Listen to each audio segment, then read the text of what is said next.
तो हेलो दोस्तों, आप सभी लोगों का स्वागत है आपके अपने यूट्यूब चैनल सक्सेस ट्यूशन सीखे सर में। दोस्तों मैं हूं चंद्रफूल सर। दोस्तों आज की इस वीडियो में मैं वैसे प्रश्न को बताने वाला हूं जो अक्सर एग्जाम में पूछा जाता है और एक से अधिक बार पूछा जा चुका है। तो इस वीडियो को इन तक जरूर देखिएगा, आपको काफ़ी ही हेल्पफुल वीडियो ये साबित होने वाला है आपके लिए। तो चलिए इस क्लास को स्टार्ट करने से पहले यदि अभी तक आप इस चैनल पर नए हैं तो इस चैनल को लाल बटन को दबा के सब्सक्राइब कर लीजिए तथा बेल आइकन को भी दबा दीजिए, जिससे कि मैं आगे जितना भी और वीडियो नया लेकर के आऊँ तो उसका नोटिफिकेशन आपको सबसे पहले मिले। दोस्तों अब हम लोग स्टार्ट करते हैं आज का क्लास और देखते हैं कि फर्स्ट जो प्रश्न है क्या कह रहा है। तो देखिए आज का जो पहला प्रश्न है, जो कि देखिए ये जो प्रश्न है 2009 तथा 2018 में पूछा गया प्रश्न है। पहला प्रश्न कहता है कि x1/x प्लस रूट एक्स का समाकलन क्या होगा। तो इसमें क्या करेंगे, सबसे पहले हम लोग कॉमन करेंगे। तो देखिए रूट एक्स कॉमन कर लेते हैं तो क्या होगा, यहाँ पे बचेगा रूट एक्स प्लस में 1 dx। अब दोस्तों इसे हम लोग लेट कर लेंगे, यानी कि लेट करेंगे क्या, रूट एक्स प्लस टी 1 है इक्वल टू टी। तो इसका अवकलन क्या हो जाएगा, डिफ्रेंशिएशन। तो 2 root x d x equal to d t. तो इसलिए 1/रूट x d x equal to होगा डी टी इंटू 2। अब देखिए तो इसलिए इतना बड़ा हम लोग क्या मान लिए हैं, टी।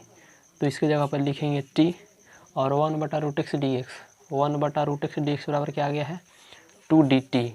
अब क्या हो जाएगा, 2 है अच्छा तो बाहर निकल जाएगा, तो 2 बाहर आ गया तो 1/टी डी टी होगा।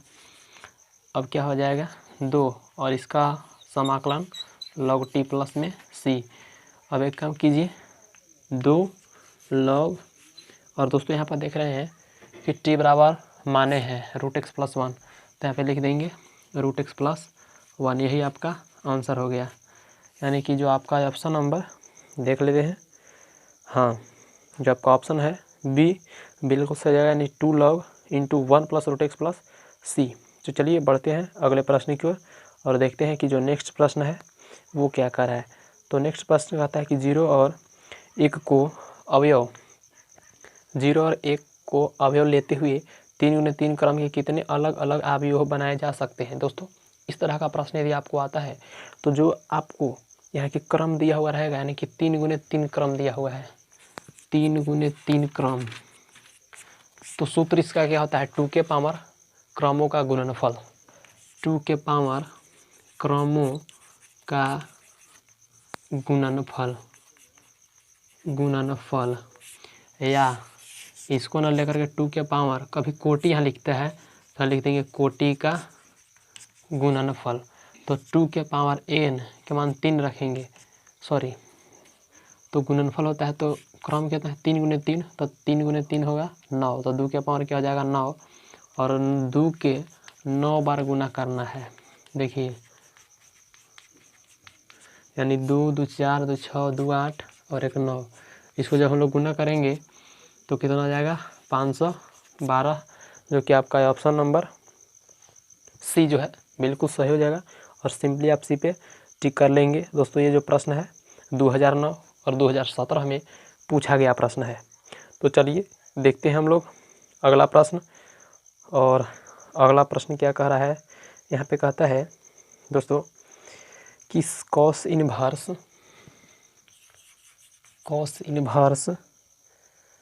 -1/2 का मुख्य मान कहता है, का मुख्य मान बराबर व्हाट। तो देखिए मुख्य मान प्राप्त करने के लिए आपको क्या करना होगा, आपको एक सूत्र याद होगा कि कॉस का एंगल यदि माइनस में होता है तो उसके लिए फॉर्मूला क्या होता है, यानी कॉस इनवर्स -x होता है तो होता है pi minus cos inverse x। तो हम लोग इस पर इसको लेकर के जाएंगे, तो pi minus cos inverse angle की जगह पर कितना है 1/2 प्लस में हो गया यहाँ पे। देखिए इसी सूत्र पर इसको लेकर के जा रहे हैं हम लोग, तो पाई माइनस कॉस इनवर्स। अब कॉस में देखेंगे कि 1/2 कितना डिग्री का मान होता है, तो कॉस π/3 यानी कि 60 डिग्री का मान, यानी कि कॉस π/3, यानी 1/2 के जगह पे हम लोग लिख दिए कॉस π/3, क्योंकि कॉस π/3 का मान होता है 1/2।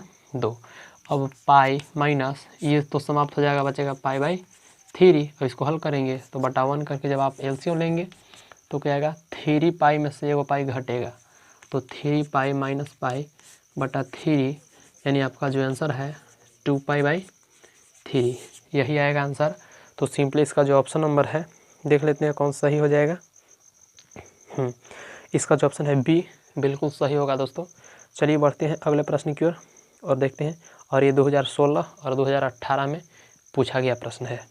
चलिए आगे देखते हैं। तो कहता है 2 tan इनवर्स 1/3, 2 tan इनवर्स 1/3।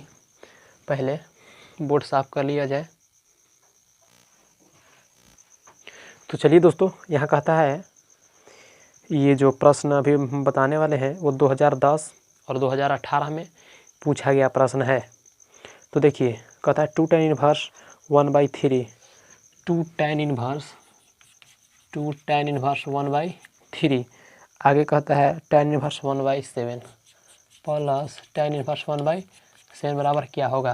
दोस्तों आपको एक सूत्र याद होगा, tan inverse x plus tan inverse y, लेकिन यहाँ तो tan इनवर्स है नहीं, यहाँ तो 2 tan इनवर्स x है।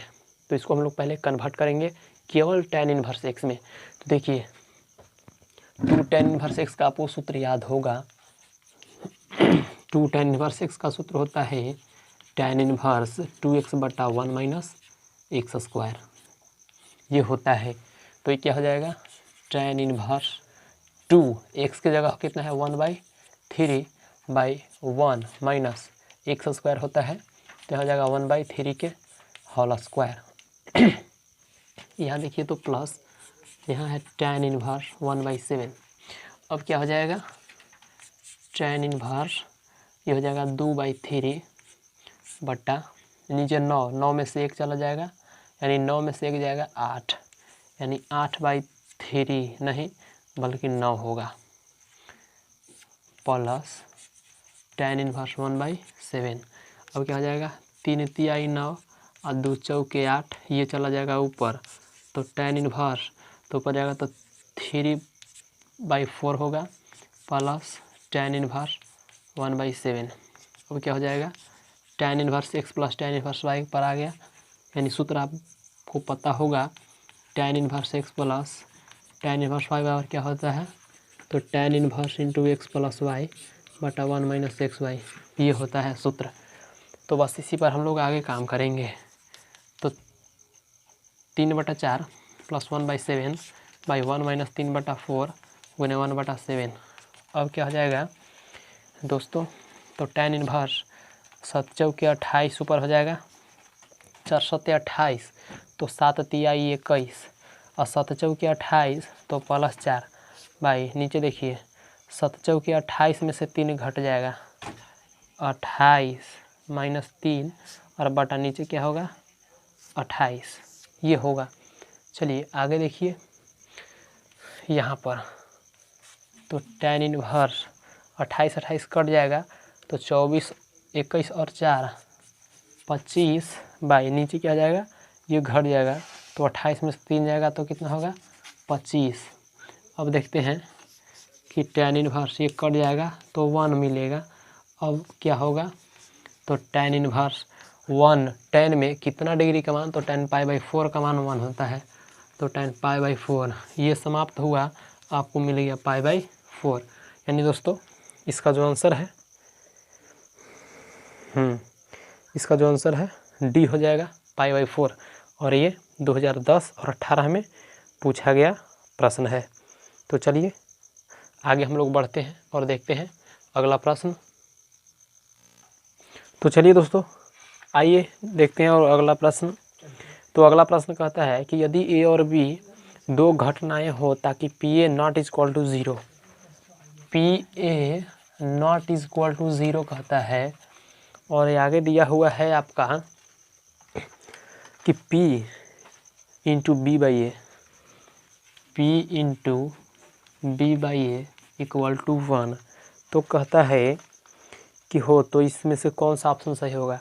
तो देखिए आपका जो ऑप्शन बी है बिल्कुल यही चीज़ लिखा हुआ है, यानी P into B by A equal to 1। तो दोस्तों आपका जो बी ऑप्शन है बिल्कुल सही हो जाएगा, क्योंकि पहले से ही दिया हुआ है और ये भी ऑप्शन में दिया, यानी कि P इंटू बी बाई ए बराबर 1, यानी कि ये ऑप्शन जो है बिल्कुल सही हो जाएगा। और ये प्रश्न जो है 2011 तथा 2013 में पूछा गया प्रश्न है। चलिए आते हैं अगले प्रश्न की ओर। तो नेक्स्ट प्रश्न कहता है कि यदि ए और बी स्वतंत्र घटनाएं हैं। दोस्तों आपको पता होना चाहिए कि जब ए और बी यानी कि दो घटनाएं स्वतंत्र घटनाएं होती है तो उस कंडीशन में P A union B equal to होता है 1 minus P A dash into P B dash. यानी कि ये क्या होता है कि सम्मिलन, यूनियन का मतलब क्या होता है सम्मिलन, और यहाँ जो डैश है यानी कि ए की प्रायिकता नहीं, यानी कि ए की प्रायिकता नहीं होने की घटना, सॉरी एक घटना की नहीं होने की प्रायिकता है, और यहाँ जो है बी घटना की नहीं होने की प्रायिकता का दोनों का गुणनफल को क्या करते हैं, उनमें से घटा देते हैं। यानी कि जो आपका ऑप्शन ये है बिल्कुल सही हो जाएगा। ऑप्शन आपका जो है देख लेते हैं, हाँ आपका ये ऑप्शन जो है ए बिल्कुल सही हो जाएगा। और यह प्रश्न 2015 और 16 में पूछा गया प्रश्न है। चलिए आगे देखते हैं कि नेक्स्ट जो प्रश्न है वो क्या कह रहा है। तो दोस्तों नेक्स्ट जो प्रश्न यहाँ पर आता है, कहता है कि आई डॉट जे, यहाँ कहता है आई डॉट जे बराबर क्या होगा, यानी आई डॉट जे बराबर व्हाट। तो आपको पता होगा कि आई डॉट जे यानी आई डॉट जे बराबर जे डॉट के और बराबर के डॉट आई, ये सब के जीरो के क्या होता है बराबर होता है। ये आप याद रखेंगे और ये पूछता है। और यह जो प्रश्न है मैं आपको बताना चाहूँगा कि यह प्रश्न 2015, 2016 और 2016 में यानी और सी दोनों में पूछा गया है प्रश्न। तो इसका जो ऑप्शन है बिल्कुल ये सही हो जाएगा और सिंपली आप ए पे दोस्तों टिक कर लेंगे। तो चलिए दोस्तों अब हम लोग देखते हैं नेक्स्ट प्रश्न। तो अगला जो प्रश्न कहता है, बहुत ही अच्छा प्रश्न पूछा गया है, यानी ए डॉट ए बराबर क्या होगा। तो दोस्तों यदि ए डॉट ए के रूप में अगर इस तरह के प्रश्न पूछता है, यानी ए डॉट ए बराबर क्या होगा, यानी वेक्टर है ऊपर में दिया हुआ, वेक्टर है और इसका पूछता है कि इसका मान क्या होगा। तो इसका मान दोस्तों यानी कि जब ए डॉट ए रहता है तो मोड में ए चला जाता है ए, और इसका दूगो है तो इसीलिए होल स्क्वायर हो जाता है, यानी यही आपका जो है आंसर हो जाता है मोड ए का होल स्क्वायर। यानी कि जो आपका ऑप्शन जो है, हाँ इसका जो ऑप्शन है बिल्कुल सी जो है बिल्कुल सही हो जाएगा और सिंपली सी पे टिक कर लेंगे। और यह जो प्रश्न है 2015 और 16 में पूछा गया प्रश्न है। चलिए आगे देखते हैं नेक्स्ट प्रश्न। तो अगला दोस्तों जो प्रश्न है ये भी 2016 और 17 में पूछा गया प्रश्न है और बिल्कुल इजी है। यह कहता है के डॉट के बराबर क्या होगा, यानी देखिए अब यहाँ पर जो ऑप्शन में है क्या दिया हुआ है, तो यहाँ पे ऑप्शन में दिया गया है 0 1 माइनस आई, 0 1 वेक्टर आई है और वेक्टर जे है। तो ध्यान देंगे यहाँ पर जब समान में गुना होता है, जब एक समान में डॉट प्रोडक्ट हम लोग को प्राप्त करना होता है तो समान में जब होता है तो उसका वैल्यू क्या हो जाता है 1 हो जाता है। यानी कि जो आपका ऑप्शन यहाँ पर है क्या हो जाएगा बी बिल्कुल सही हो जाएगा। और यह प्रश्न 16-17 में दोस्तों यह पूछा गया प्रश्न है। चलिए देखते हैं हम लोग अब अगला प्रश्न कि नेक्स्ट जो प्रश्न है क्या कह रहा है। तो देखिए नेक्स्ट जो प्रश्न यहाँ पर आता है,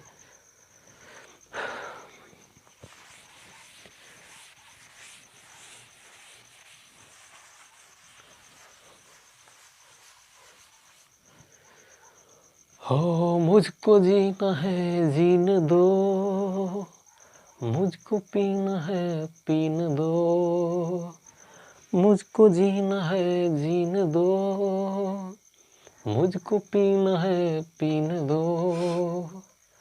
तुम अमीर हो मैं गरीब हूँ, तुम अमीर हो मैं गरीब हूँ, पी पी के जख्म अब किसी ने दो, मैं है जीने दो, मुझको जीना है जीने दो, मुझको पीना है पीने दो, मुझको जीना है जीने दो। चलिए दोस्तों, नेक्स्ट यहाँ पे प्रश्न कहता है a plus B plus C बराबर 0, vector a plus vector b plus vector c is equal to दिया गया है 0।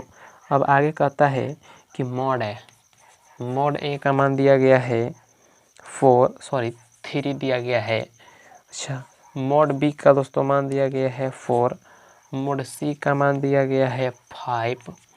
तो कहता है कि a b plus b c plus c a बराबर व्हाट, इसका मान पूछता है। तो इसका मान कैसे ज्ञात करेंगे? तो देख रहे हैं कि ये प्लस बी का मान दिया हुआ है, मॉड का मान दिया गया है, तो आखिर इसका मान कैसे निकलेगा? तो ध्यान देंगे, यहाँ पर आपको एक सूत्र पता होगा कि a प्लस बी प्लस सी का होल स्क्वायर क्या होता है। तो a स्क्वायर हो जाएगा प्लस बी स्क्वायर हो जाएगा प्लस सी स्क्वायर हो जाएगा प्लस 2ab होगा प्लस 2bc होगा और प्लस 2ca होगा। यही ना होगा सूत्र। तो आगे ध्यान देंगे, इसका मान देखिए तो कितना दे दिया गया है 0, तो 0 का स्क्वायर तो 0 ही होगा। मोड ए का मान दिया गया है 3, तो 3 का स्क्वायर। मोड बी का मान 4, तो 4 का स्क्वायर। मोड सी का मान 5, तो यहाँ 5 का स्क्वायर प्लस, ध्यान देंगे 2 यहाँ से लेकर यहाँ तक कॉमन है, तो कॉमन लेंगे तो क्या बचेगा, a dot B plus B dot C और प्लस सी डॉट ए, यही ना बचेगा। अब क्या हो जाएगा, तो 0 इक्वल टू 3 का स्क्वायर 9 प्लस 4 का स्क्वायर 16 प्लस 5 का square 25 equal plus 2 into A dot B plus vector B dot vector C और प्लस सी वेक्टर ए। यानी हमको इसी का मान ज्ञात करना था। तो अब हम लोग क्या करेंगे, ये सब को इधर ले आएंगे तो क्या हो जाएगा, 6 5 11 और 9 20, 2 और 1 3, 2 और 1 3, 2 5, इधर आया माइनस में होगा और इधर क्या बच गया है 2 into a b plus b c plus c a. तो 2 इधर गुना में इधर आएगा तो भाग में हो जाएगा, यानी कट जाएगा, तो -25, यानी -25 जो है दोस्तों बिल्कुल इसका आंसर हो जाएगा। इसी का मान पूछ रहा था। तो देख लेते हैं कि इसका जो ऑप्शन नंबर जो है डी बिल्कुल सही हो जाएगा और सिंपली आप डी पे टिक कर लेंगे। और यह जो है 2012 और 2018 में पूछा गया प्रश्न है। तो चलिए दोस्तों देखते हैं अगला प्रश्न। तो अगला प्रश्न कहता है कि अवकल समीकरण dy by D X plus P Y बराबर क्यू, जहाँ p और q जो है x के फलन है का समाकलन गुणांक क्या है। बहुत इंपॉर्टेंट दोस्तों इक्वेशन है और ये पूछता है, यानी फिक्स आपका है 1 नंबर का या 2 नंबर में भी पूछ सकता है, कभी कभी समाकलन गुणांक ज्ञात करना कहेगा। चलिए देखिए समाकलन गुणांक, यानी कि सबसे पहले अवकल जो समीकरण होगा वो इस रूप में दिया हुआ रहेगा, dy by D X plus P Y equal to Q. तो क्या होता है, समाकलन गुणांक पूछता है। क्या पूछता है, समाकलन गुणांक। तो समाकलन गुणांक सबसे पहले हम लोग समझेंगे कि आखिर ये क्या होता है। तो समाकलन गुणांक को दोस्तों हम लोग IF के द्वारा सूचित करते हैं, समाकलन गुणांक को। तो IF बराबर पूछ रहा है कि क्या होगा, तो इसका सूत्र ही होता है e के पावर समाकलन PDX, यही सूत्र होता है। यानी कि जो इसका ऑप्शन नंबर है देख लेते हैं, हाँ बी जो है बिल्कुल सही हो जाएगा, e के पावर PDX, यानी बी जो है बिल्कुल सही हो जाएगा। और यह 2010 और 2018 में दोस्तों पूछा गया प्रश्न था। तो चलिए बढ़ते हैं हम लोग अगले प्रश्न की ओर। तो कहता है अगला प्रश्न कि अवकल समीकरण 1 प्लस dy/dx का होल स्क्वायर, और कहता है बराबर क्या दिया हुआ है, डी स्क्वायर वाई बट्टा dx स्क्वायर का घात है। यही दोस्तों प्रश्न पूछ रहा है, और यह जो है 2015 और 2016 में लगातार पूछा है। तो ध्यान देंगे इसका आंसर घात पूछ रहा है। और हाँ, घात और कोटि का वीडियो यदि मेरा नहीं देखे हैं तो वो देख लीजिए, जिसका लिंक आपको नीचे डिस्क्रिप्शन बॉक्स में मिल जाएगा। चलिए, और बिल्कुल आपको कभी दिक्कत नहीं होगा, कैसा भी प्रश्न आ जाए आप हल करेंगे, घात और कोटि निकाल कर दिखाएंगे, फटाफट देखते ही जवाब देंगे। तो यहाँ पूछता है कि घात क्या होगा। दोस्तों, सबसे ज़्यादा जितना बार अवकलन किया हुआ रहेगा उसी से हमें घात मिलता है। तो देखिए यहाँ पर सबसे ज़्यादा किया हुआ है अवकलन, यानी 2 लिखा हुआ है, तो इसका मतलब कि द्वितीय कोटि का अवकलन है, मतलब 2 बार अवकलन किया गया है, सबसे अधिक बार। तो इसी का पूरा के हम लोग घात देख लेते हैं कि कितना लिखा हुआ है। तो घात कुछ नहीं है, तो इसका मतलब कि इसका पूरा पावर क्या होगा, 1 होगा। तो इसका घात क्या हो जाएगा, 1 हो जाएगा, जो कि आपका ऑप्शन नंबर ए है, बिल्कुल सही हो जाएगा। और सिंपली आप पे टिक कर लेंगे। और ये दोस्तों 2015 और 16 में भी पूछा गया था प्रश्न। तो चलिए दोस्तों, मैं उम्मीद करता हूँ कि आज का जो वीडियो है आपको पसंद आया होगा। दोस्तों पसंद आया है तो इस चैनल को अभी लाल बटन को दबा के सब्सक्राइब कर लीजिए, बेल आइकन को भी दबा दीजिए, जिससे कि मैं आगे जितना भी और वीडियो लेकर के आऊँ तो उसका नोटिफिकेशन आपको सबसे पहले मिले। तो आज के लिए बस इतना ही, फिर मिलते हैं अगले नए वीडियो में। जय हिंद, वंदे मातरम।